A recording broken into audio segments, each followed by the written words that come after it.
So my role technically is part of the center management team. I'm the administrator.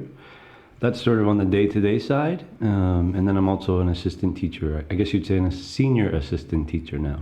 Yeah. And what does that mean?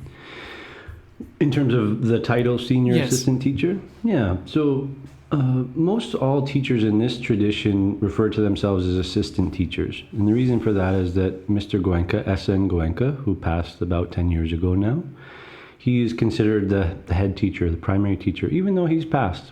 So during courses, all of the discourses and the instructions and the chantings that you hear are all via audio and video recordings of Mr. Goenka. So in a very real sense, he is the teacher of the course. The living warm hand that's there, in this case me, is the assistant to the teacher.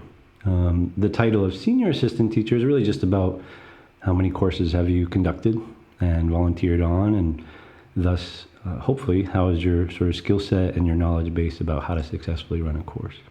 So who was S.N. Goenka? Yeah, S.N. Goenka was an Indian Indian man who was born in Burma, born and raised in Burma. He was a very successful businessman. This is in the mid 20th century. Very successful businessman, came from a family of very successful business people. And he took his first course in this tradition with his teacher, a man named Sayaji Uba Khin, in Yangon in Burma, in I think it was mid to late 1950s. And he trained with him, both as a student and then eventually sort of through osmosis as a teacher. And then in the late 60s, he was authorized to teach. And he actually went back to India at that time and taught his parents this technique. Very small course. I think there was about 10 people on that course. And from that time on, he started teaching really pretty extensively in India. But at that time, as you know, a lot of hippies from the West were going over there. And so he started to really take on a name as someone who could meet the hippies where they were at and teach them really some serious techniques of meditation to really get to know themselves deeper. And so starting in the late 70s, he started really giving up his business and focusing all his attention and his energy on teaching and disseminating this practice. And spent the better part of the next 40 or 50 years dedicating his every waking moment to that. He started mostly in India, but at this point there's something like 220 or 30 centers across the world. And we're here at the center here in Massachusetts, which is the oldest center outside of India.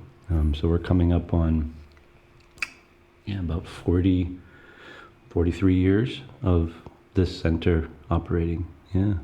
So Goenka-ji, as he's known, familiarly taught a lot of well-known meditators like Jack Kornfield, right, and Sharon Salzberg. I'm not sure if Jack Kornfield was taught by Goenka-ji, but not so much. But Ram Dass had a few teacher. Courses, right?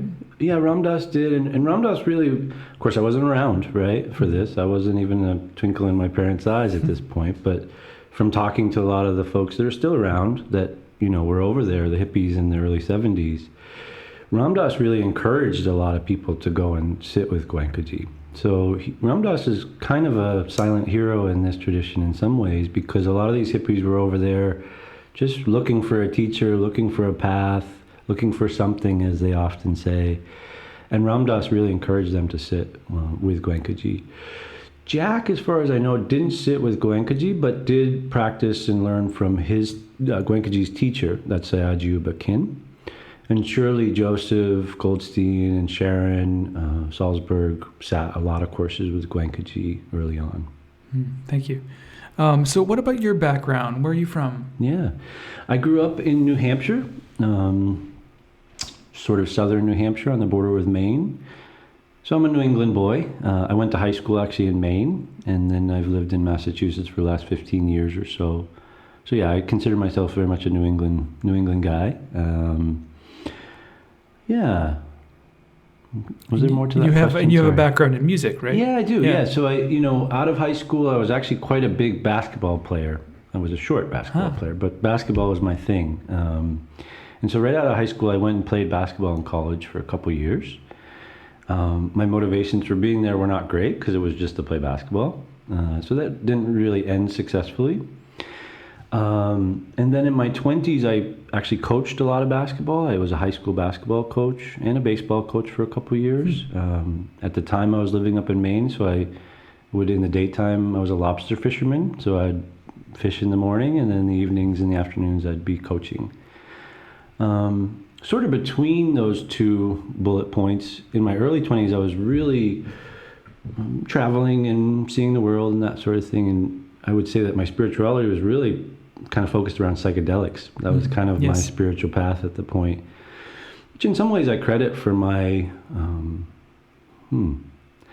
path leading this direction, because there was a shelf life there. There was a period of efficacy, and then a period where this is no longer really serving me. And then at that point I was kind of unmoored and a little bit lost, right? Like, what am I going to do in my life here? Started coaching to try to fill some of those gaps of fulfillment, with some success, but still had a big hole in my heart in terms of how I was using my life. I then tried a few different techniques of meditation, more mantra-based and that sort of thing, but didn't really have anything that really grabbed me. And then it was 2010 that I sat my first retreat in this tradition, and mostly have been here at the center since then. There was a period where I left to make a little bit of money so that I could come back and volunteer full-time. And yeah, for the better part of the last 14 years, I've been here at the center. What was it about that first course that brought you back? Well, I mean, of course, being on the course itself was very profound. I mean, you sort of access different states of consciousness and relationships to reality that are profound and different. But that wasn't really what did it. What really did it for me was going home and seeing some of the changes and feeling some of the changes that were unfolding, and being like, oh, there's something here that I really want to dig deeper into. So you had this experience where you knew this was the kind of meditation that you wanted to practice, Vipassana. Yeah, I mean, for me, I'm a pretty pragmatic guy, right? If something works, it works. I don't need to spend too much time perseverating about that to be like, okay, this is functional. And so surely right from the start, there were aspects of it that were challenging for me, in terms of the container and in terms of the rigidity of the practice and the intensity of the practice. So I wouldn't say that I sat my first course and I was just, fully convinced that this was my practice and this was my path for life. I was fully convinced it was effective. I was fully convinced that some part of this would be a part of my life forever. But it took several years, I'd say 5 or 7 years, for me to kind of sort through these challenges and different aspects of just sort of having this be the centerpiece of my life, and trying to figure out how to make that all work and square and reconcile with each other. And over time, it's really become clear that this is the way I want to spend my life, as a practitioner, but also just in terms of service and my occupation, as it were. It's really, really fulfilling to be able to provide to so many human beings a tool to help them live a little bit happier, peaceful lives. Yeah. So what could you say what Vipassana is? So Vipassana is a term from the Pali Canon, which is a very ancient Buddhist text. Pali is a language that is purported to be spoken in northern India, in that area where the Buddha was, Gautama the Buddha was, 2,600 years ago. So Vipassana really is a word that just means to see things as they are, as it were, in very simple definition. Vipassana, as it's now known more colloquially, is sort of a branding of this tradition and this technique of meditation, in the sense that we teach Vipassana as a technique, but we also teach Anapana, which is meditation focused on the breath, and we also teach Metta Bhavana, which is meditation of loving kindness. So when we talk about Vipassana, there's this sort of outer shell of what's the branding, and that is to say this technique, this pedagogical structure within this tradition. But then there's a specific way that we use our attention and our awareness when we teach Vipassana on a course. But Vipassana in many ways is kind of like rock and roll, right? In the sense that you're going to hear Vipassana being taught all over the place. You can pick up Insight Timer, Calm app, and there's Vipassana lessons on there. Or go to YouTube and someone's teaching Vipassana, right? So basically just observing sensations in your body. Well, again, I would even say that Vipassana means to see things as they are. So that is to say it's a way of looking at reality. Now, this tradition, this technique, this pedagogical structure has a certain way of looking to be able to understand things as they are. And this tradition uses body sensations as the primary object of meditation through which to do that looking, right? Through which to do that seeing. And oftentimes you'll hear from students, and certainly it was a question from me early on, was, well, why sensations? Why are we so focused on body sensations? What about thoughts? What about sights? What about sounds? What about all the rest of it? And it's a very valid question.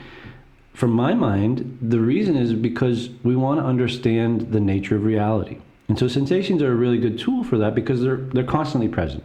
From the time you're alive until the time you're dead, you're going to have sensations there, most human beings, as an object that you can really focus on.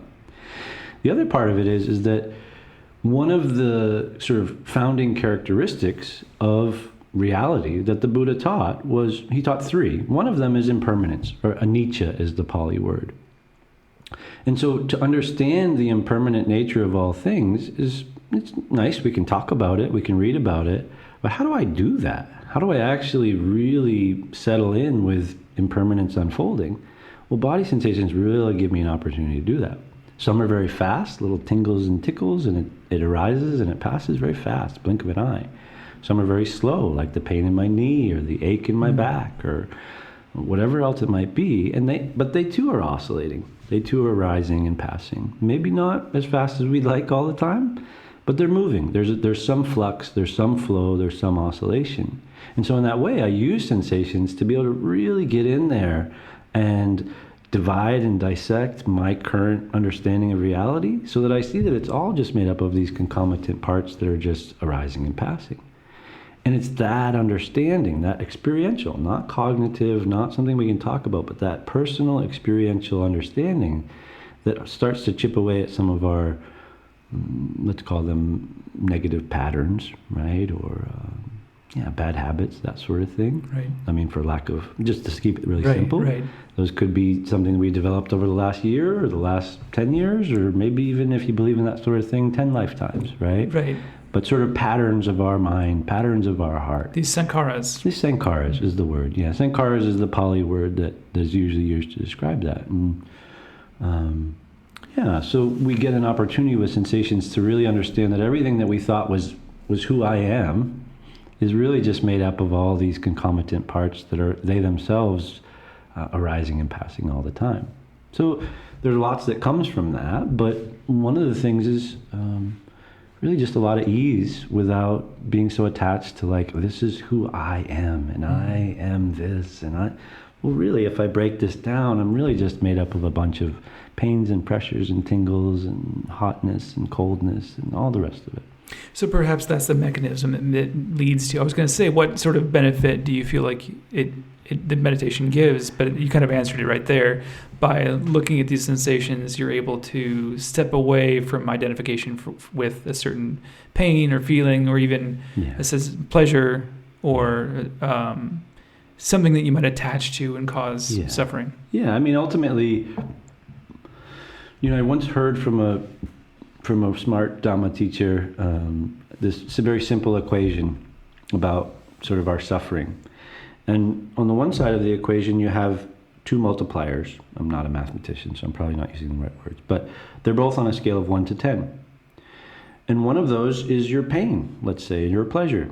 So that's going to be on a scale of 1 to 10. The other multiplier is your reaction. And that's also on a scale of 1 to 10. And the product of those is your suffering or your well-being, let's say.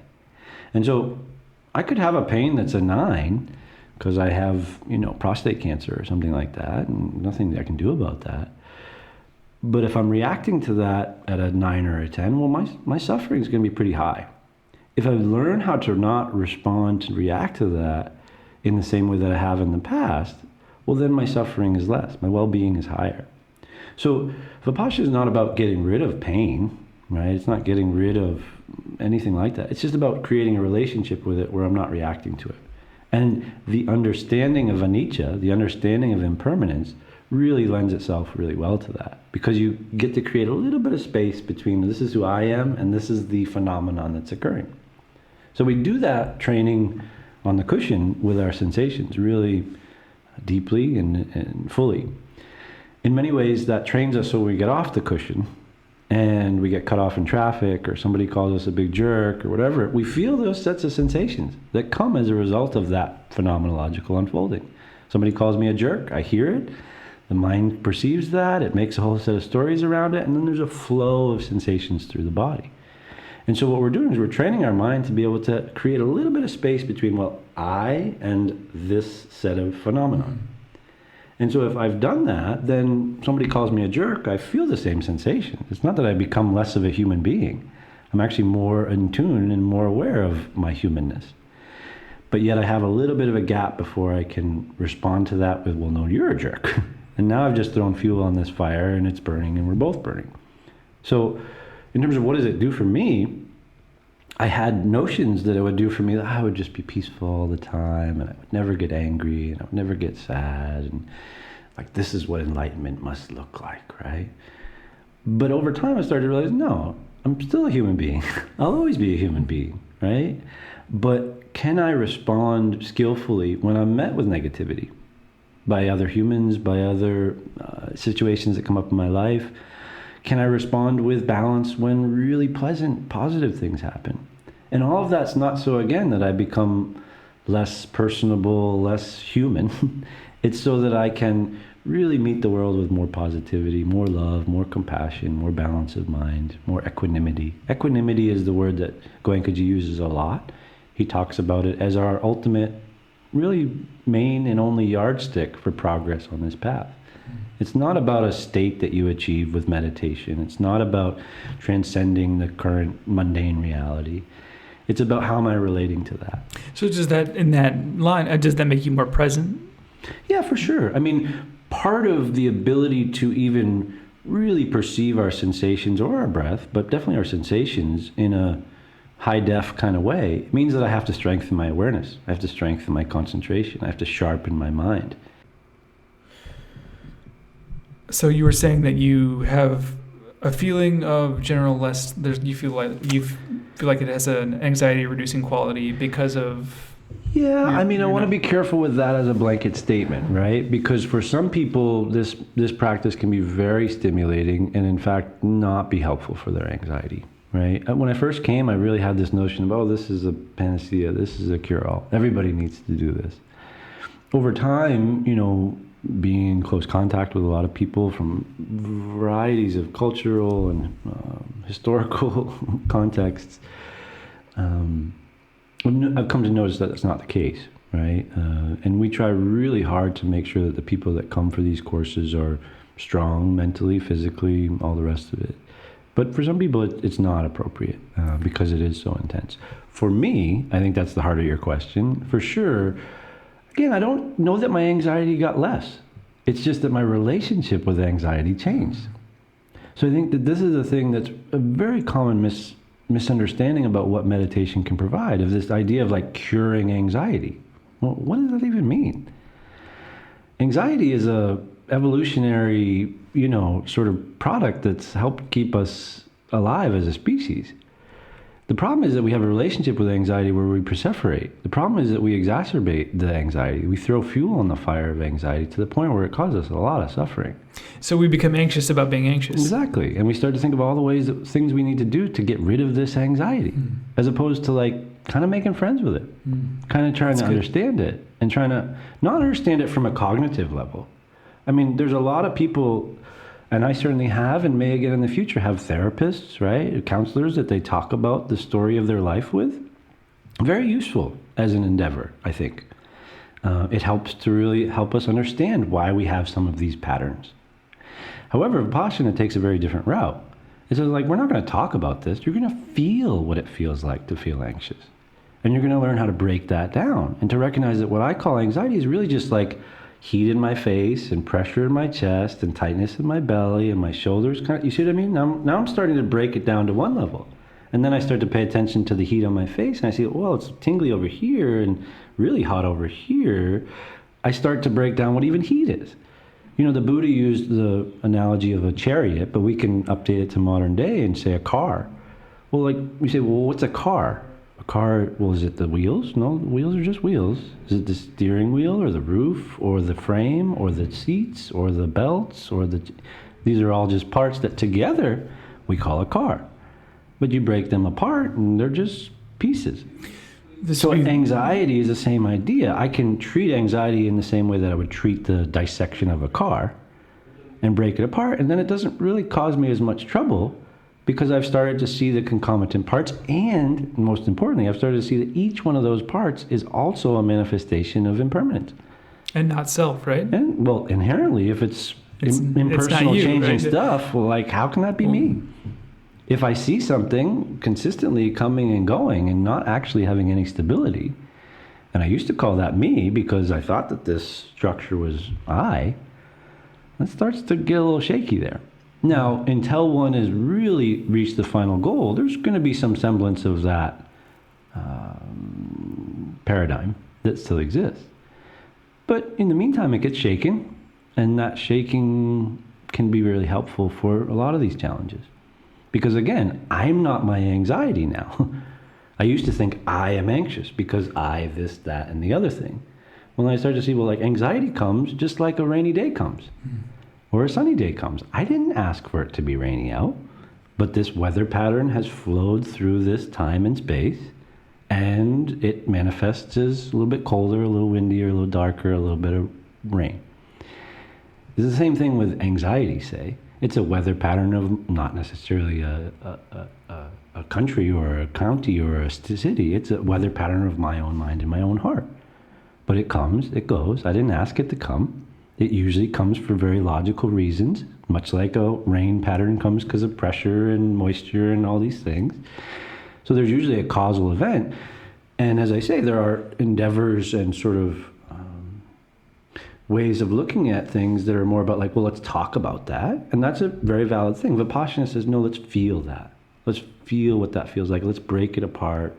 Let's try to understand it at its concomitant parts so that I don't need to identify myself as I am anxious. I once heard from just to finish this thought, a very senior teacher who talked about his panic attacks and how when he was younger, he was just so plagued by those. He would get up in public spaces, and couldn't really, communicate very well because he would just get so overwhelmed. And he says, Lysha, I still have panic attacks sitting on Dhamma seats, but I've created, these are my words now, he's created a relationship with that set of phenomenon, with those sensations, that he's not a slave to them anymore. So again, I think the big part for me is yeah, lots changed, but I don't think I've gotten rid of some of the ways of moving through the world that I had many years ago. It's just that I'm creating new relationships with those things, such that I can, with a lot of awareness and a lot of cogency, approach situations with a little bit more skill. Still a long ways to go. So it's about more about coming to terms with what is, with what's happening. Yeah, just understanding what's happening. Yeah. Even just a little bit. But on an experiential level. That's the thing that seems very stressed in these retreats 100%. is that it's not really about intellectualizing. There's no philosophy involved. Yeah. You're not studying anything. Yeah. So I think that's why it's so effective to me, is that it's so experiential because all that you need. I think the Buddha said very similar things that, and many advanced practitioners, meditation teachers will say that, all you need to know is within. It's already there. You just have to know how to. Well, I should say I need, and I think a lot of people do, a system for which how to do that investigation. It's one thing to just say somebody sit down quietly and pay attention to what's happening. You need a system. You need a practice. You need a sort of structure to be able to start to do that exploration and feel confident that you're not just spinning your wheels, that you're making progress, and that you're moving in a direction that's in line with what your intentions are. And I think that this center and the Goenka style retreats do provide that. They provide a system, and I think that's why it's so effective and successful. Yeah. And we talked briefly earlier about some of the rigidity, that it can be perceived as rigid. And I've had some things in my own practice that have been, I understand it. I'm not, I have no, I'm not holding it against the organization at all, because it's to keep it in a certain way. And I know Goenkaji was very careful. There was a story that Jack Kornfield tells about starting Spirit Rock and Sheridan Salzburg. They got a letter from Goenkaji the day after they bought this place, saying, he said, "Don't do it. You're ruining. By bringing in other techniques, you're gonna dilute the whole idea of Vipassana." And so I think. I mean, I don't necessarily know that story particularly, and of course I wasn't around for it, but for sure Goenkaji was really strong about keeping this practice just as it is. He was very clear about, I don't want to change it from how my teacher gave it to me, because it worked for me and all the people around me. And then the people that he taught, the folks like Barry and Kate Lapping and Michael Stein, and some of the folks that helped build this center, they're still alive today. And I sat with Barry once. Yeah, good. Yeah. So these folks took the same sort of thing. I'm not going to change what my teacher gave me. And I'm trying my best to do that as well as things move to a new generation. The thing about it is that we have to be clear about what he was talking about there. Like, what don't we change, right? And what are some of the reasons, what are some of the problems, and what are some of the things that prevent people from signing up initially, and what are some of the sort of issues they face? Yeah, well, doing a course. So it sounds like there's kind of two parts to that question, right? There's sort of like, what are some of the reasons why perhaps Goenkaji was so strong about that? Yes. And then maybe this other side of things about what are some of the challenges that some people face when coming to courses? Yeah. Yes. So we'll start with the first one. Of course, I wasn't around for it, so I don't know. But my understanding and my impression is surely that in the 70s, man, you had some wild folks going over there doing everything, right? They tried just about every type of spiritual practice you can. They're trying a little bit of this and a little bit of that. You hear sometimes from other traditions this idea of, let's take the cream off the top of everything, right? And we'll put it together and it'll be the highest quality butter sort of thing. Goenkaji uses a metaphor on a 10-day course of digging many holes to get water, right? So let's say that you are just trying to get to water, nice fresh water deep in the ground, deep in the earth. And you start digging a hole and someone says, well, that's a good spot, but over here it's better water. You really should try over here. And so you dig a few feet over there. And then someone else says, well, try over here. This is a really good spot too. And so you dig, and all you end up doing is digging, 3 or 5 foot holes, and you never reach water because you just keep trying different spots. So Goenkaji was really clear about, like, just find one that works for you, whether it's this or that, any tradition that works for you, any practice of meditation that works for you to become a little bit more balanced, a little bit more kind, a little bit more equanimous, as it were. Stick with that and go to the depths of that and get your water.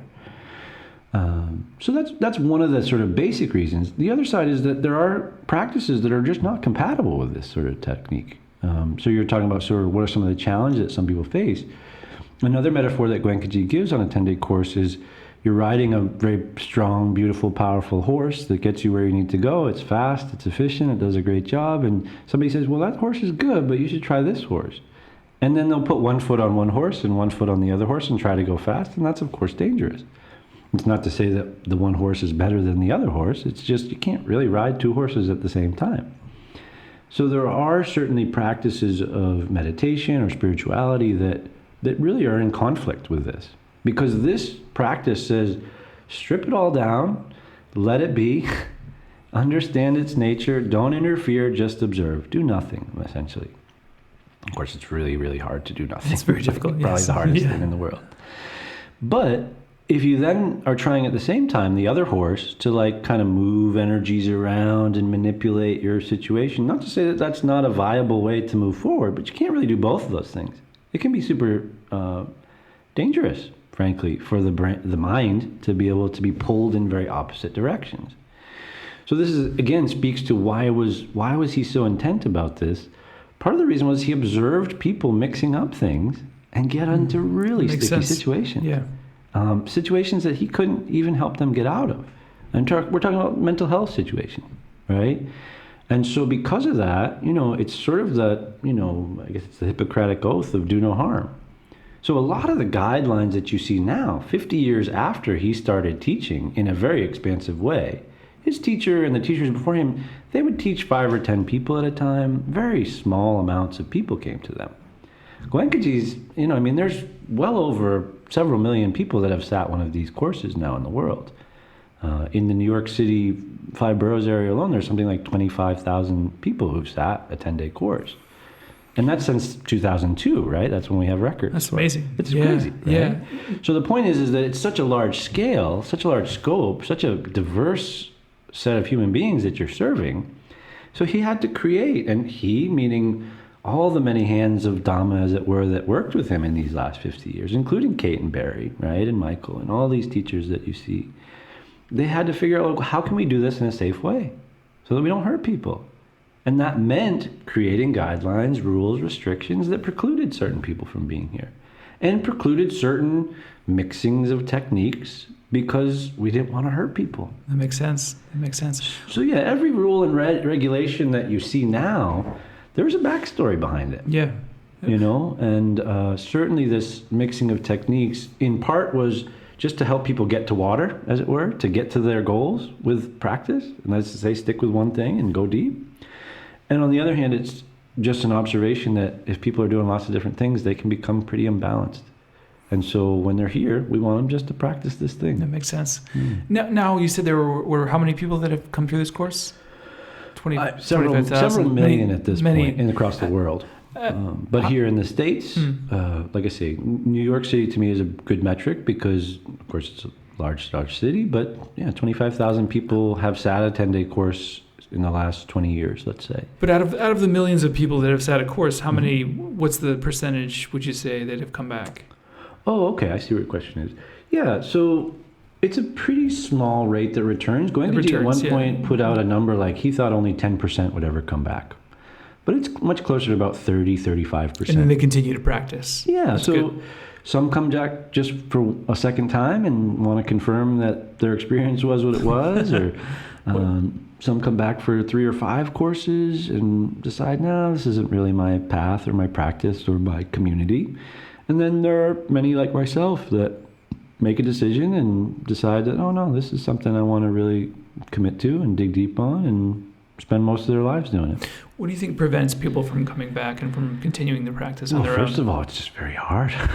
I mean, Dan, you've been through it. It's so hard. Yeah. I mean, 10 days, I think I spoke to 2 or 3 people on the phone today. 2 of them are old students, and one of them was referencing old students, meaning they've sat the 10 days, and one of them was referencing a friend or family. They're coming for the first time, a friend or family who has sat.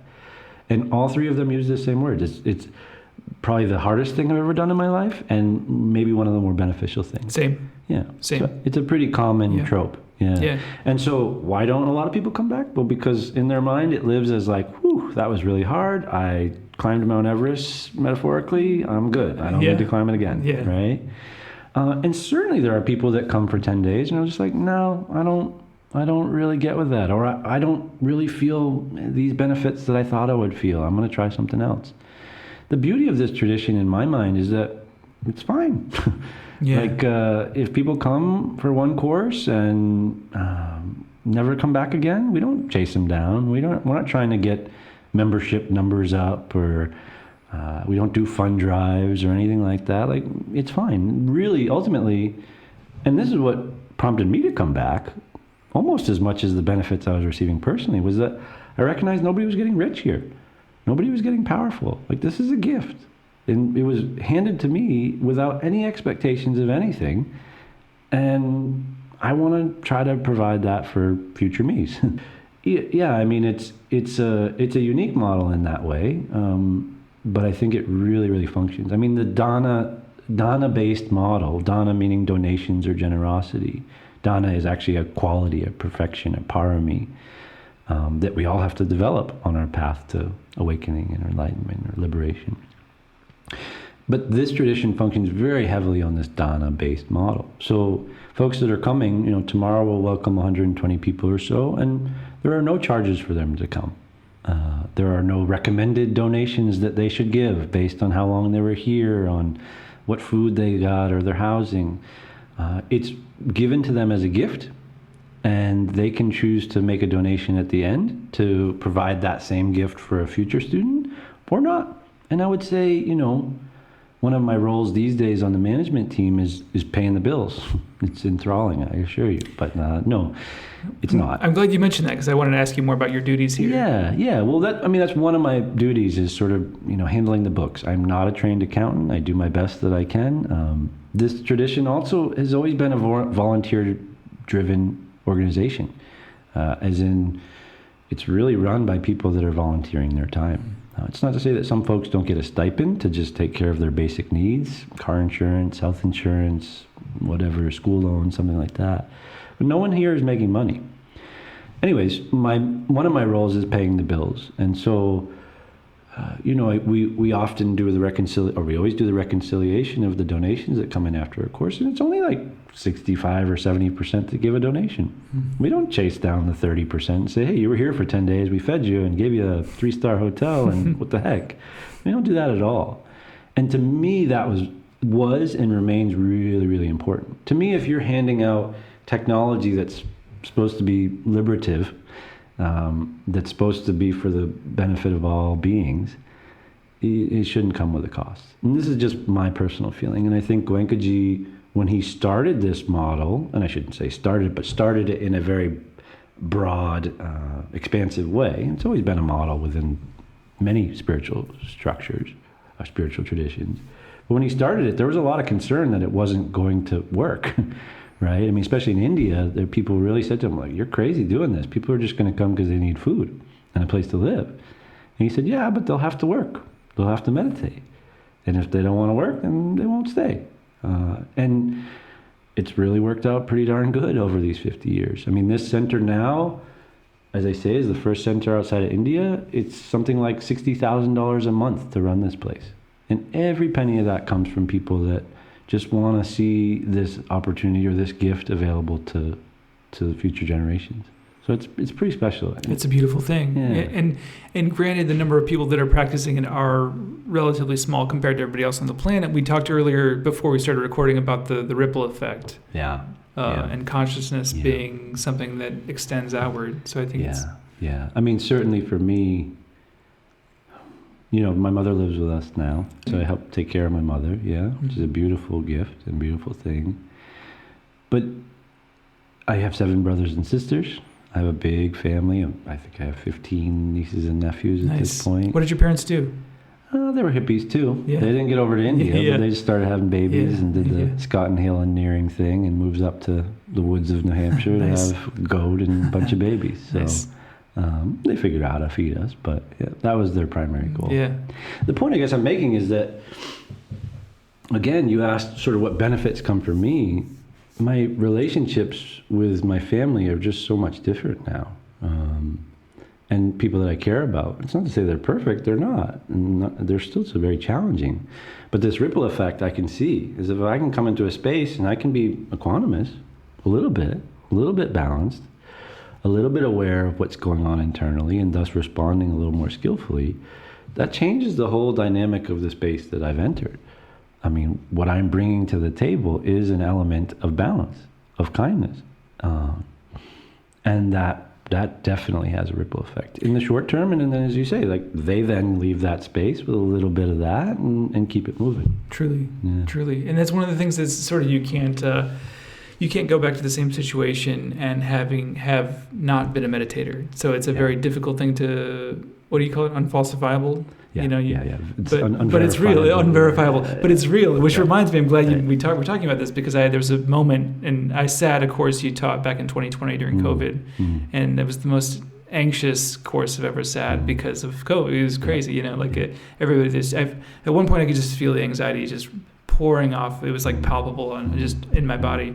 But you had there's a moment in a 10-day course where the teacher gives metta. Maybe we could talk about what metta is, but it's perhaps you could talk about that a little bit after. Yeah. I could feel this sort of like good intent and this good. It just was very calming in that moment, and I could feel this is like a tangible, like the skill. I could feel your skill in metta. Well, yeah. I mean, of course, I judge myself with a whole lot more skill to acquire, but I'm happy to hear that was useful for you. Absolutely. Yeah. I mean, that's one of the primary roles of the teacher. Goenkaji was actually pretty staunch in his training that was the primary role of the teacher, was to send good vibrations of love and kindness and well-being from the teacher to the students. Yeah. Now that's pretty hard to do because you're still a human being. And you're still absorbing and you've got the your intense stuff going on. You've got everybody else kind of throwing their big challenges at you. So it is, I mean, first and foremost, you have to maintain a level of balance before you can send out good vibrations. If you're agitated, you can't just It's impossible. It's impossible. You can't. It's in the same way you can't have feelings of hating and loving somebody at the same time. You can't. It's not possible. It's like having an open and closed fist. You just can't have both. And so this equanimity helps because it kind of creates like fertile ground from which to sprout that sort of love and kindness. Yeah. So the equanimity is basically the framework. Equanimity. The I mean, backbone. he says it at the end of a 10-day course. He says it at the end of a 3-day course, or a 20-day course, or a 45-day course. The equanimity is your yardstick. So we often, and still, having done this for quite a while now, I still get excited by states of consciousness, right? Real quiet and real peaceful in the midst of meditation, or real explosive and a lot of fireworks, right? I still think, oh, that must be important. Oh, I remember that in the sutta, or this meditation teacher said this about that, or my friend used to say this. But over time, we start to realize that like the states, again, are just these manifestations of transience, of change, of impermanence. And so the states don't really mark much of anything. What marks it, again, is my relationship to the state. So again, I have this big, peaceful, day and a half of real quietude, not much thought, real calm in the body, real pleasant, right? But then that changes. And so if I've been attached to that the whole time, really clinging to that and being like, oh, this is wonderful, when it inevitably changes, I'm going to suffer. And so, again, our practice is really about just creating relationships to phenomenological unfoldings that are full of balance, full of equanimity, so that when things change for the good or for the bad or for some neutral, that we don't lose our balance. And we can, again, act skillfully with mind, body, or speech. I mean, ultimately, the Buddha's teachings, and Goenkaji says this even on the first night's discourse, are really simple. It's avoid unskillful action of mind, body, or speech, and perform pious, skillful action. So having this morality, that's the first part. Having what's called sila, right? Yep. Having, and I think it's not something that seems like imperative, like very important for the whole, not just the technique, but it's the foundation. And could you talk about these? Yep, absolutely. Precepts. The 5 precepts, yes. Yeah. So 8 when you're on a course, though. Yeah, 8 if you're an old student, 8 if you've come back. And remember, monks have 230 of these. 227. Yeah, exactly. So I often say 230 just to round it so that people who might not know get a sense. 227. Why 227? Anyway, yeah, that is a good question. I should have asked those monks. I tried to get them on the podcast, but they wouldn't. So monastics have these huge amount of rules, and these are developed over 2,600 years. Why do they have these rules? It's not about, this English word morality, to me, is a slippery one, because it casts value judgments on actions. Like you're bad if you do this, and you're good if you don't do that. And you're good if you do this, and you're bad if you don't do that. I think that's a little dangerous. I think that we get caught in that a lot. And it happens here, right? People think of, either you follow your shila or you don't, and you're good if you do, and you're bad if you don't. These are a set of conditions that facilitate the development of samadhi. That is concentration of the mind, calmness of the mind, focus, one-pointedness of the mind. And that samadhi provides the structure through which to develop equanimity through vipassana. So Goenkaji talks about them as a tripod. The shila supports samadhi. Samadhi supports panya, that's wisdom. And panya also supports shila. So in many ways, the precepts we take when we come to a course, 5 for a new student, 8 for an old student, we'll talk about what they are specifically in a minute. They're not about like, this is a moral thing if you do this, and it's not if you don't. It's about what conditions can we set, how can we make the ground super fertile so that our wisdom can be attained, so that we can go deeper in our practice. So I precurse that just very personally. I think that's really important. I grew up as a Jehovah's Witness, actually. Interesting. We didn't talk about this to start, but I was raised as a Jehovah's Witness till I was 12 years old. And very sort of rigid Christianity, like follow the Bible to the T, that religion, that tradition.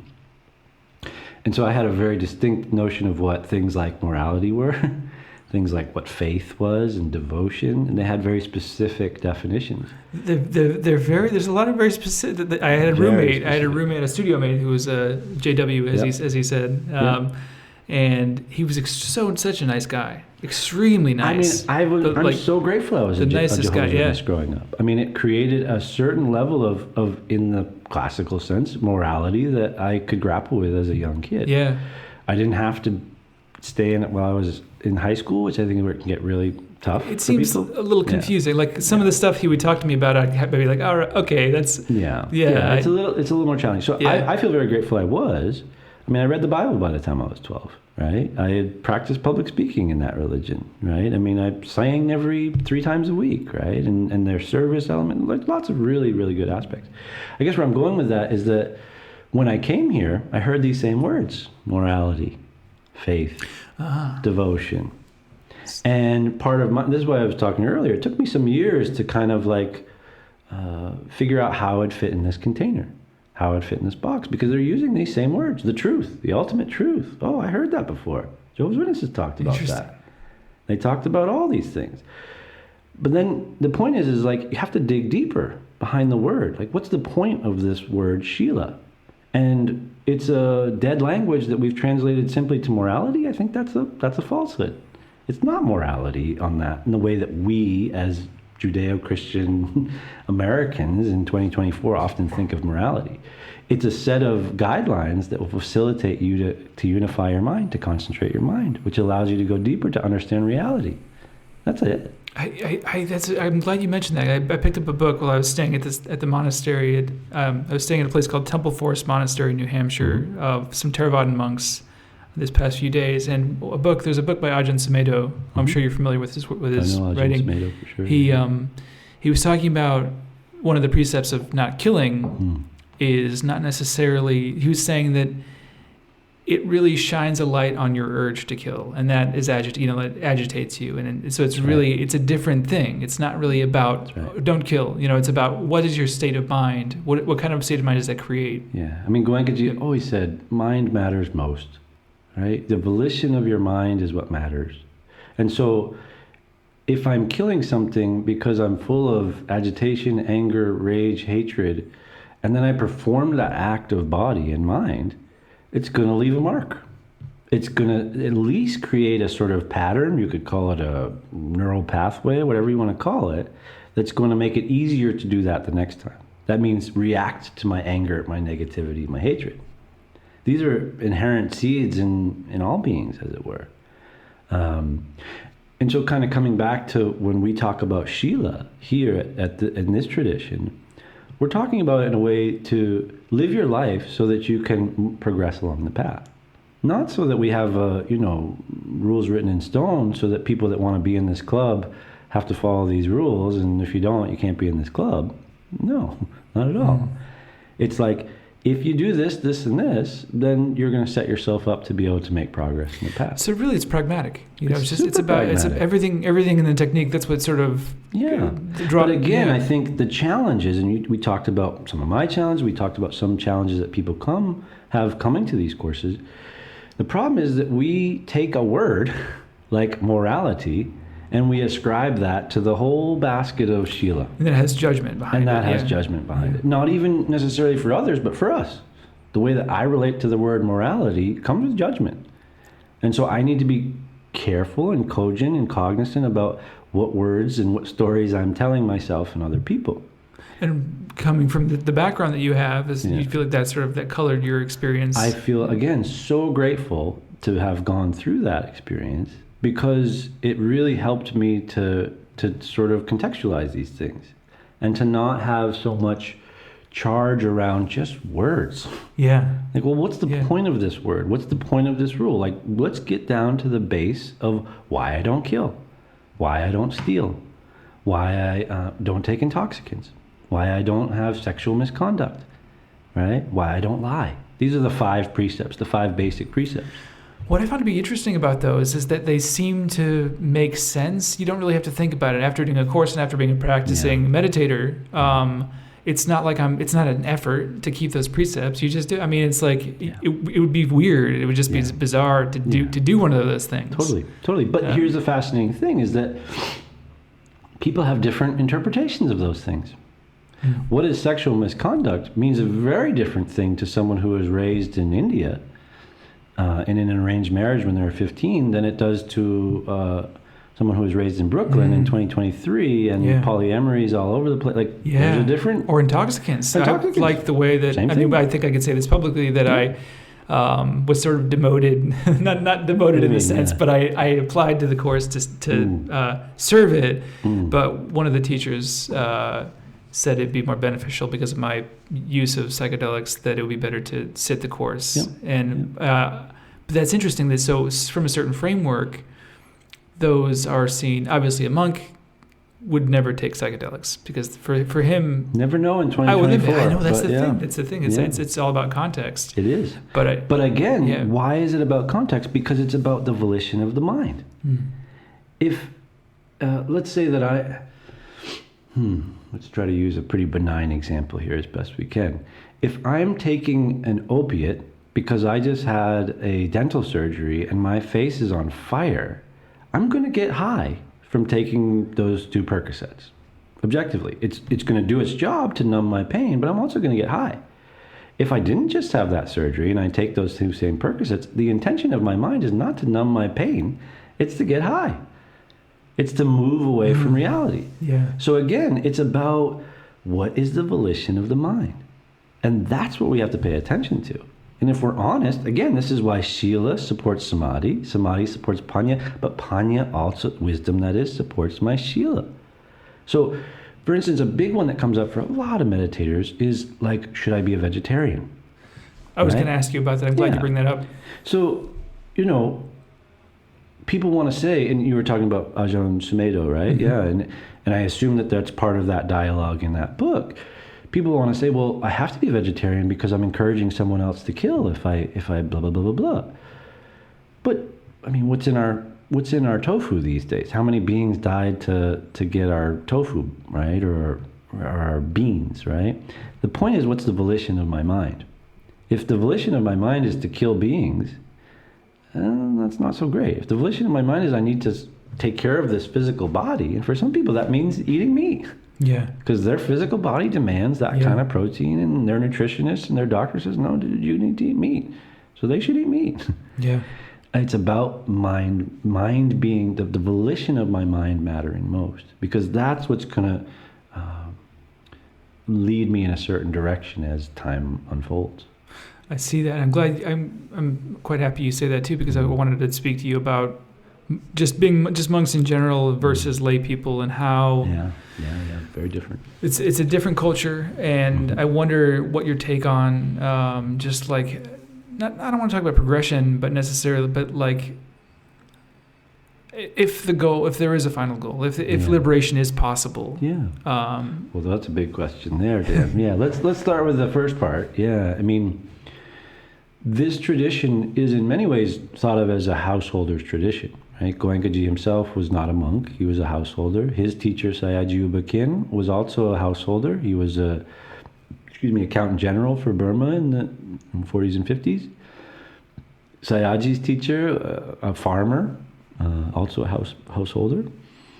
And then we trace this lineage back to a monk named Ledi Sayadaw, who was in the turn of the 20th century, a monk who started teaching lay people. And that was revolutionary at the time. In Burma especially. It was really just monastic to monastic for thousands of years. But this monk really saw the danger in industrialization and sort of globalization in deteriorating things like this technique, right? In terms of the Buddha Dhamma, or the teachings of the Buddha. And so he made a really maverick decision to start teaching lay people. And this tradition has really followed that for all these years. And so, yeah, I'm a householder. I go home and watch Netflix and eat pizza and kiss my wife, right? Yeah. So what does sexual misconduct mean for a married person as opposed to a monk? Very, very different, right? And again, they have 227 rules. There's a different situation. But then the second part of your question is like, what does liberation look like? Do you think, like there is also a lot of, before we get to that, perhaps you could speak to there's a lot of crossover between Goenka meditators. For example, several of the monks I met recently at Temple Forest Monastery got started from Goenka retreats. Yeah. And so do they get to the point where they're like, I can't go further with the technique, I want to go deeper into this? Yeah, well, I can't speak to what their motivations were. I mean, I will also say it's important to note that it's at least maybe every other course, every third course, a monastic comes and sits, right, and does great. So it's not to say that we're just a householder tradition. We pay great homage to the monastics as a tradition. Goenkaji himself was very adamant about triple gem and the notion of sangha and the notion of paying respect to monks. In many ways, I suspect, and Goenkaji talked about this, and the Buddha talked about this. You have to have a culture, a society from which monks can thrive in. Because the two really work together. The society needs to support the monks. They don't work, right? They need to go and bag their food each day from the society. So in many ways, this tradition is taking a kind of reverse engineering approach of let's get the society to a point where good monks can come from it. But the relationship is, very clear and very strong. We're all kind of working on the same project. We're just taking it from different approaches, different angles. Yeah. There's a second part to your question too. Well, we were talking about liberation. Oh, right, liberation. Well, you also asked about do they start here and then they find that there's not enough for them and they need to get more something. I don't think that's the case. For some, perhaps that might be the case. What really happens as a monastic, as far as I can understand, I'm not one and I haven't been one, is that you're in a container that really gives you full focus on this project. There's no Netflix, there's no pizza, there's no kissing your wife. You're focused on this project. And that takes a lot of strength. Actually, they did have pizza yesterday, but it was before midday, though. It was before midday, yeah. That's beautiful, Yeah. So they sure eat pizza. I shouldn't say that they don't eat pizza. My point just is that they have a lifestyle and a container that is very, very supportive to this project being the thing. Whereas for householders, it's very different. You have a lot of responsibilities. You have a lot of people that depend on you. As a monk, you're meant to put all that aside and really focus on, the progress on the path. Absolutely. I think they're both important. It's extremely important for people to be practitioners of the Dhamma and then go out into the world. I think so. And I think it's very important that monastics exist as well within culture. Absolutely. I think that they fulfill a role that not most human beings can fulfill. And again, as a tradition and certainly as an individual, we have great, great respect for monastics. In terms of this liberation piece, again, it's a word, right? So we talked about morality as a word. We talked about many words. I mean, liberation means different things to different people. And depending on what school of Dharma or Dhamma that you come from, it's probably different conditions and different set of qualifiers that say whether one is enlightened or liberated or not. One of the things I love about this tradition is we don't really talk about it. There's a lot of things that aren't really talked about. I think it keeps it accessible. To be honest with you, this tradition, and it's not just this tradition, I mean, much of sort of Theravadan Buddhism that came from Myanmar, from Burma, and a lot of parts of that world really approach this as if you have to announce that you're something, it might be an indication that you're not. If we're talking about paradigms that are shaking the sense of self and exploding the sense of self ultimately, and you're saying, I am this, who's that serving? What's the point of that? It's kind of a paradox. Yeah. Now, that being said, I think that there are, as I say, a spectrum of conditions that would promote someone to have that. The thing that I think happens a lot, and it certainly happens here, is that, again, we talked about this, people get excited about a phenomenological state of like real quietude or real seeming voidness, or, explosions of sensations and lights, and all kinds of wild stuff can happen on the cushion. And they somehow ascribe that to being the marker of their success. The point of this is so that I go live a better life. So, okay, you're a Sotapanna, or you're an Anagami, or you're an Arahant, you're fully liberated. Well, like, how are you living your life? So for me, the question is less about like, can I become enlightened faster as a monk or as a householder in this tradition? It's about clarifying, well, why do I want that?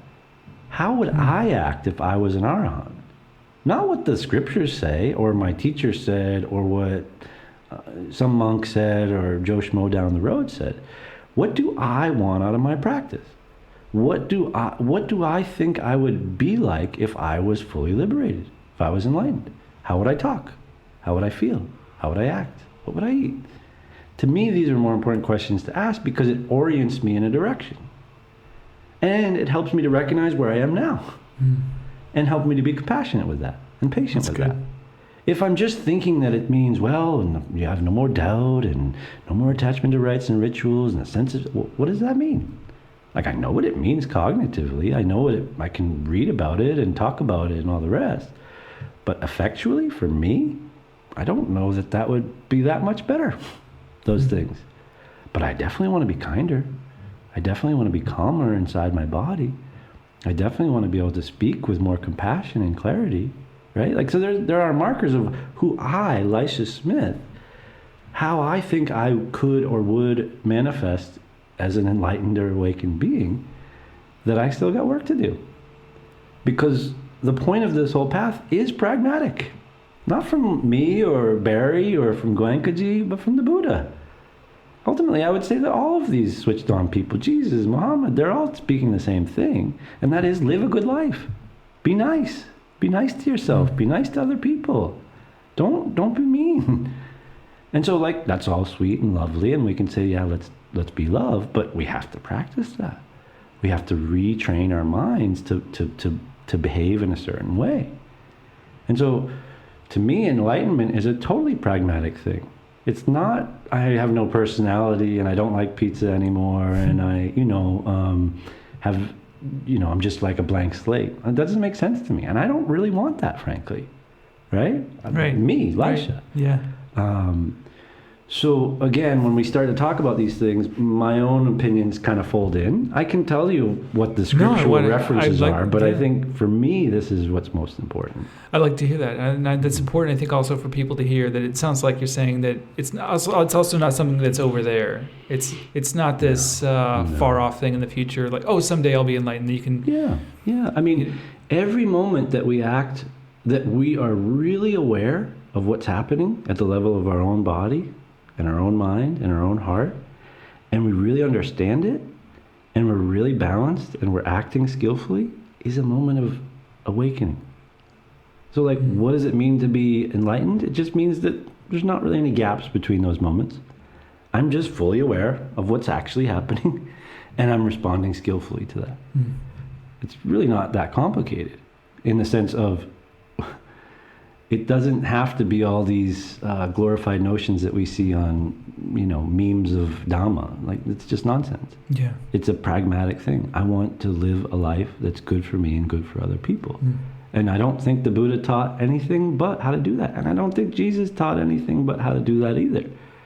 The difference in this case is that, as it relates to traditions like this, you're given a system for how to do that work, for how to take the next step. That's it. It's not about you must live this way, that way, be a vegetarian, not be a vegetarian, don't kiss your wife, kiss your wife. It's about try to move in the direction of more balance of mind and heart and more kindness and compassion for yourself and others. It's really really good. It's really good. Yeah. So I would just want to circle back around to your practice as an artist, as a musician. Oh yeah. You grew up playing music, is that right?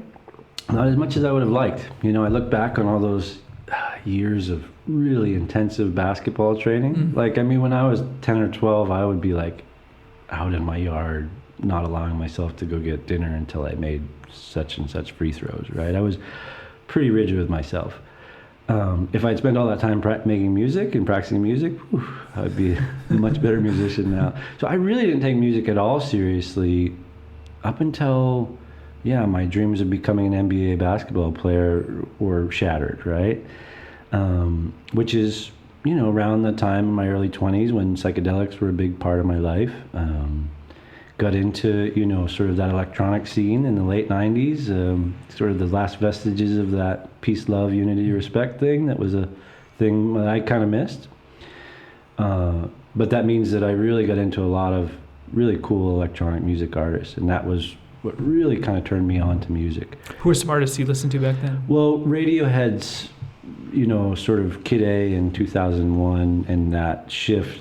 Of course, I loved all of Radiohead stuff before, but it was just kind of in the fabric of, rock and roll and pop music. But when they shifted over to Kid A, and at the same time I was going to raves and dancing and listening to really wild techno, it showed me this whole level of palpability for electronic sound and texture that was kind of mind-blowing. So that was really when things shifted, and I remember I got some software and a couple drum machines and started to just mess around. Me and a couple friends moved to Seattle around that time, and we started to really want to make this happen. We moved to Costa Rica and tried to make an album, and the music that I've always made is not actually palpable or palatable, I think is the word I'm looking for most people. I'd like to hear it. Maybe we could play a little something at the end of this. Yeah, it's up to you. Yeah, it's up to you. Cool. Yeah. I like it. It makes me happy. And it's more like music for film, right? Or soundtrack or that sort of thing. But in any event, I started making music with those guys, my buddies in the early 2000s. And then really since then, it's been a hobby.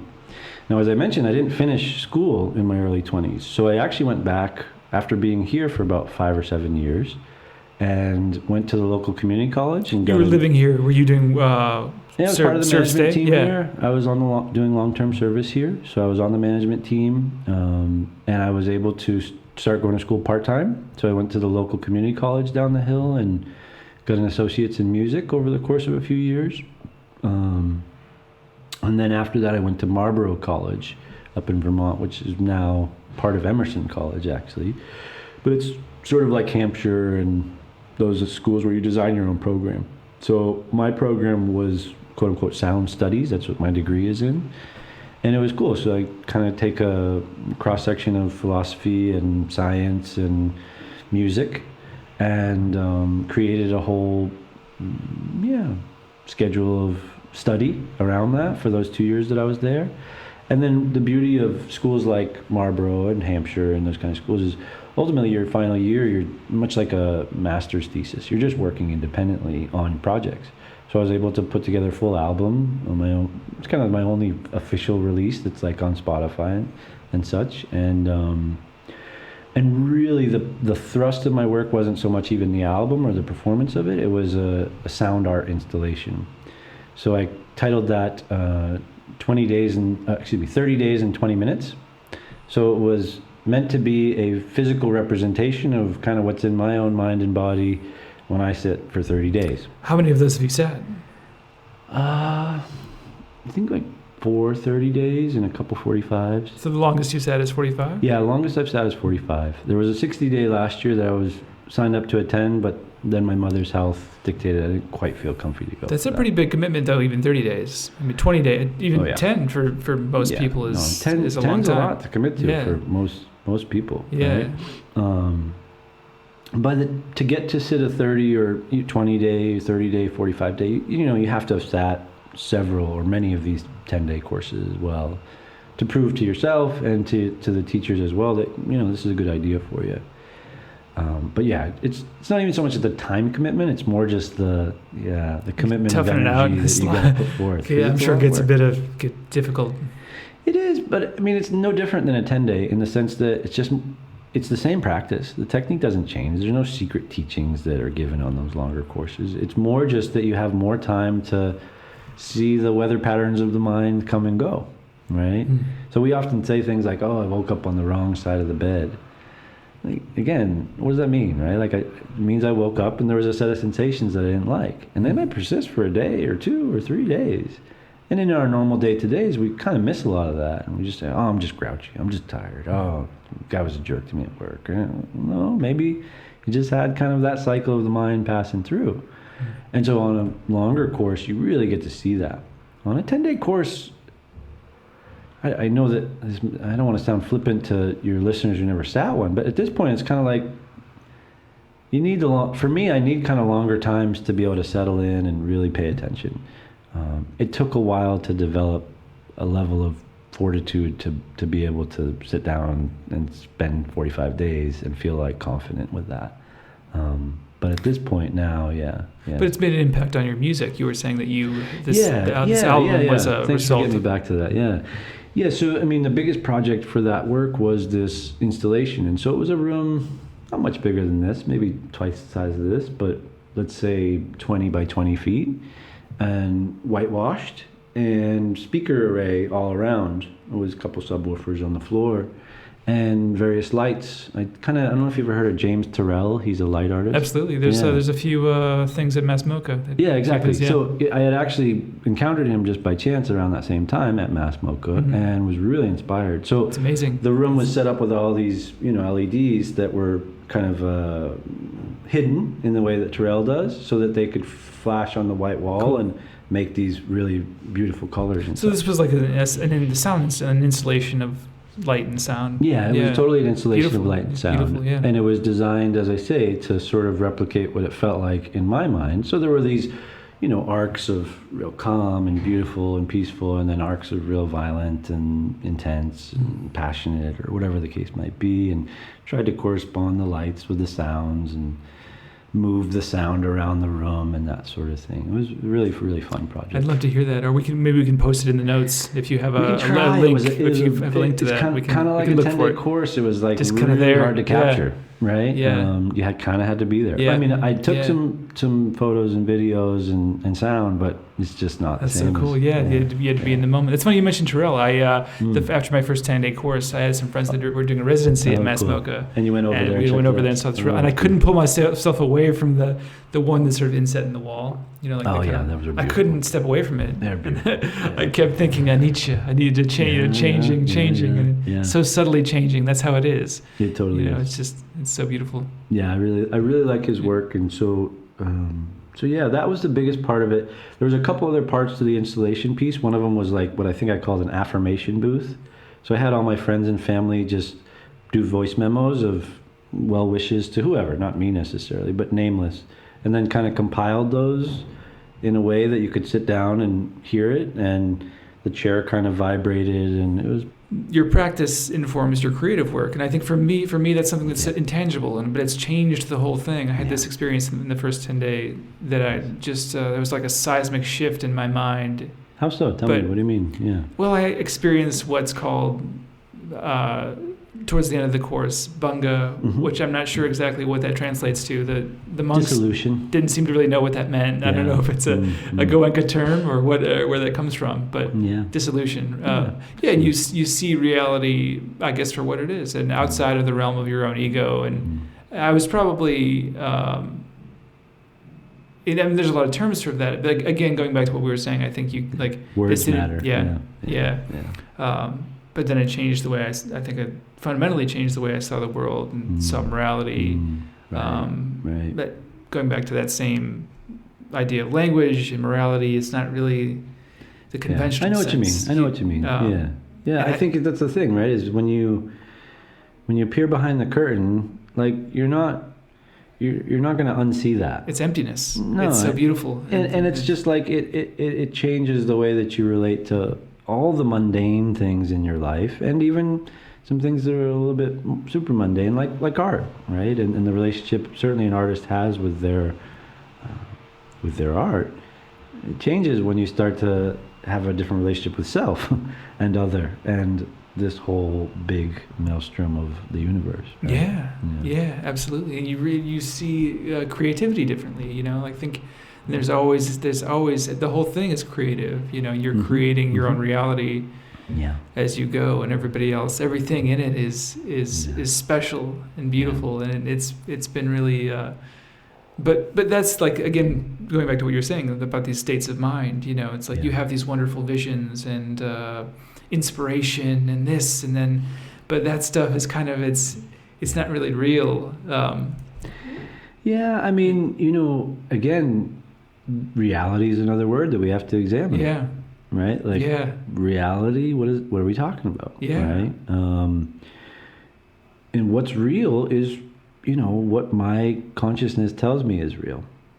This is the part about it, right? Is it, in a lot of ways, it's not just that we are, how should we say this properly?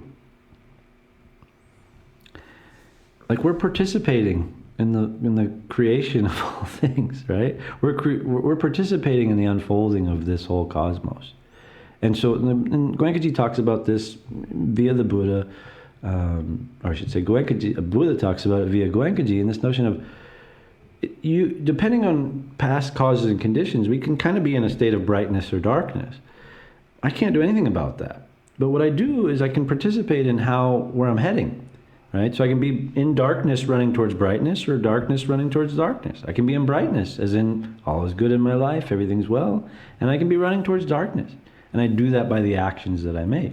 So as it relates to, like you're saying, our art and that sort of thing, for me it was very helpful to really question, what's my motivation for this?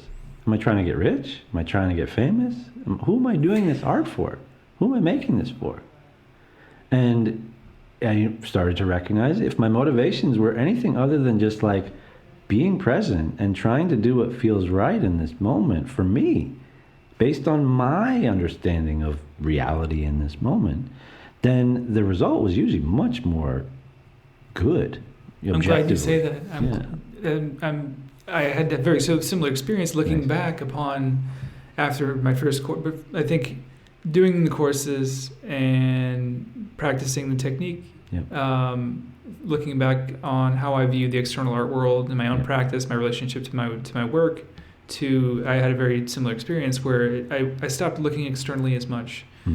You know, like you're not as concerned. It's liberating in that way. I don't care. Like if I sell a painting, that's great. If I don't, that's great. If I have a show, that's cool. If I don't, if for a number of years, that's fine too. You know, like I'm not attached. Well, and the beauty of what you're describing is that, or I should say the beauty of art, and especially as it relates to this sort of recognition that we're talking about, is on the one hand, there's this liberative side of it. Where it's like, I don't need to worry about what anybody else thinks. If I get a show, if I get money, whatever, great. I'm doing this because I want to, because this is what I want to make in the world.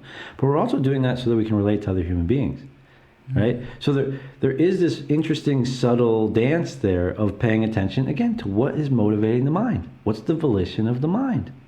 This is what we're talking about with vegetarianism or killing or whatever. It's the same thing with art. Absolutely. If my motivation for my art isn't checked, isn't double-checked, isn't examined, then very often I'm going to be motivated by something that I don't really want to be motivated by, some old habit pattern of my mind. And so we have to pay attention to that. I mean, Vipassana as a practice is so helpful for that, because it's all about seeing things as they are. It's all about dividing and dissecting. And so here I am with this question of like, what am I motivated to make my art about? I can't just sit here and talk to you about that, Dan. I need to feel it. I need to have the concept of, well, if it's for money, I need to feed myself. And but what does that feel like? Oh, there's a contraction there. You see what I'm saying? So absolutely. There is this participatory, running brightness to brightness. Connection, right? You want to connect with people through your practice. That's why you're making art. Exactly. But if it becomes about the ego, that's going to just hurt different the game. work. It's a different game.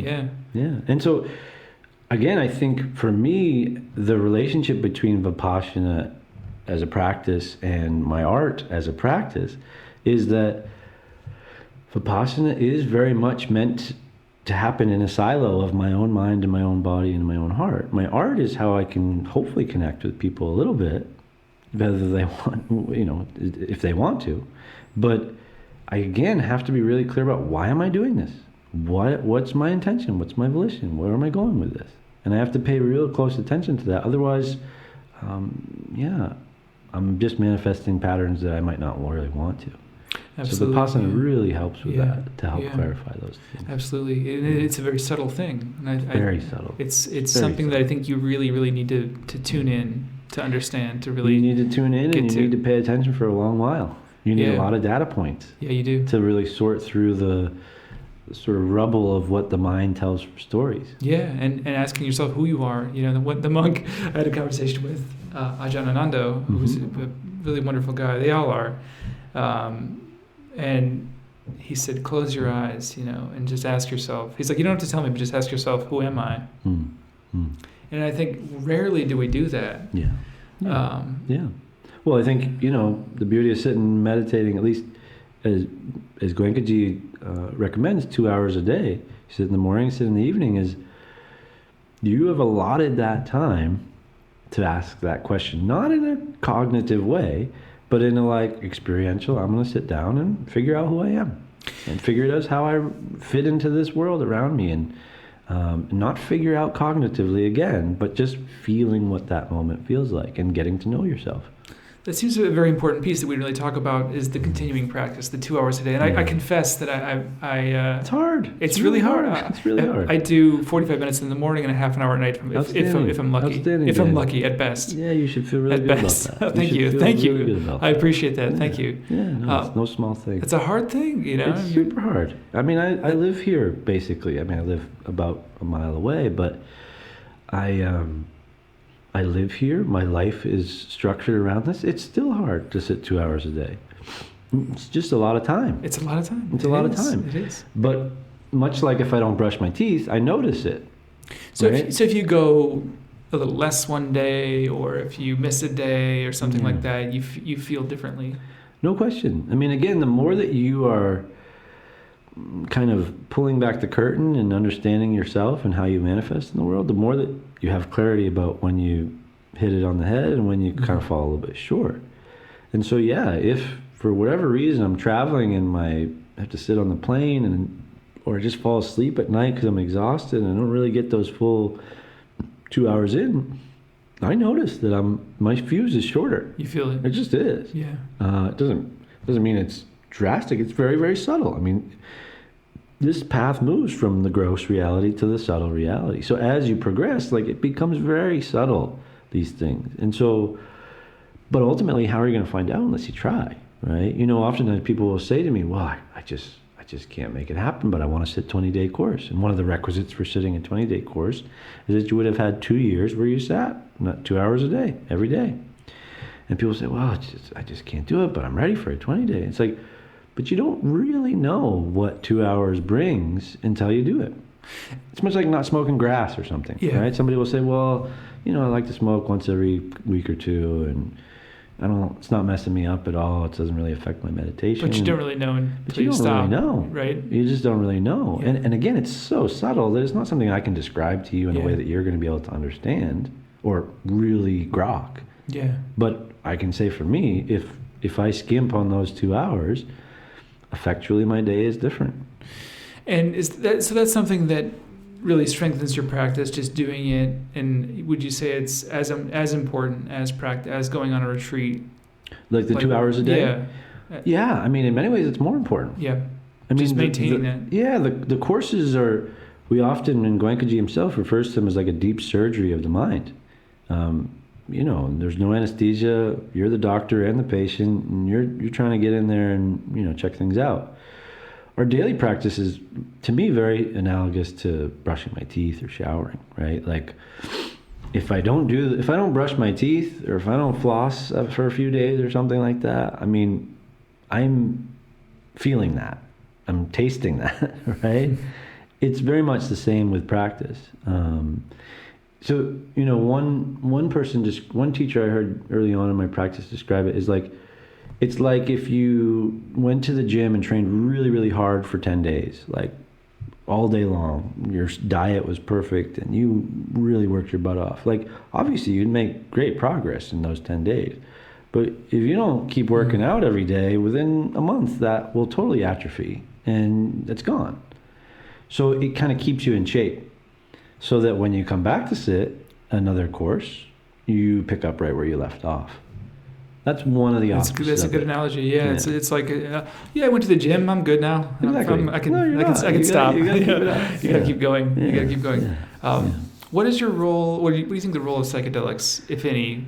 How do you think that it either interferes with the way the meditation works, or if there is a place for it in somebody's life? Yeah, I mean, again, I don't feel comfortable ascribing a moral judgment to it.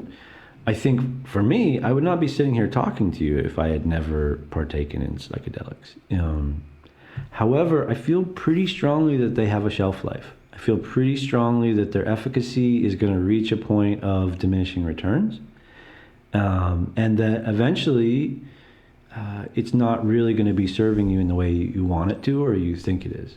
Again, that I can only speak from my own experience, and that was definitively the case for me. There are lots of different approaches now in 2024 than even there was 10 or 15 years ago in terms of teachers that are teaching kind of synergy courses even, right? I want to really refrain from casting any judgments on that. I think, again, coming back to some of the things we talked about, it's really important to pick a modality and to go deep with it, to pick a path and go deep with it, and to just stick with it. I think the other part of it, too, is that you have to be really mindful about who it is and that you're surrounding yourself with. And for me, a lot of those circles were not helpful for me in terms of kind of cutting through to the reality of things again. It was just creating a scaffolding of a new story that didn't necessarily help. Much in the same way that religion, I think, does for a lot of folks, right? It's not to say that it's not useful for some people at certain points in their lives. I just think for me, it no longer served a purpose. And I think that each person has to figure that out for themselves. I will say that it's definitely not something someone should do when they come to a course, right? Like, I know there's this whole thing of microdosing now. Yeah. And I think it was a Tim Ferriss podcast I heard once where he was with Jack Kornfield. I heard that one too. Like, that is a bad idea. And I like Tim Ferriss. I think he does a great job. And really bright guy, and probably his motivations were good. And it sounds like Jack handled it very skillfully, but I would highly dissuade anyone from doing that. Yeah. Because it's really strong medicine, these 10-day courses. It's a medicine. Yeah, absolutely. Yeah, I mean, it's a technology as we want to think of it, in the same way that we would think about, some of these other things as technologies. Absolutely, yes. And you don't want to mess with that. That can be dangerous. 100%. Yeah. So what are some books you'd recommend, or any sort of programs or media that people can find out more? Well, I mean, the basics of this technique are pretty well laid out in a book called The Art of Living by William Hart. He is a very senior teacher who's still alive, who spent a lot of time with Goenka. He was really one of the first crop of assistant teachers that were appointed way back in the day. And so he spent a lot of time with Goenkaji to put together that book, which is really kind of the basics of this path, as it were.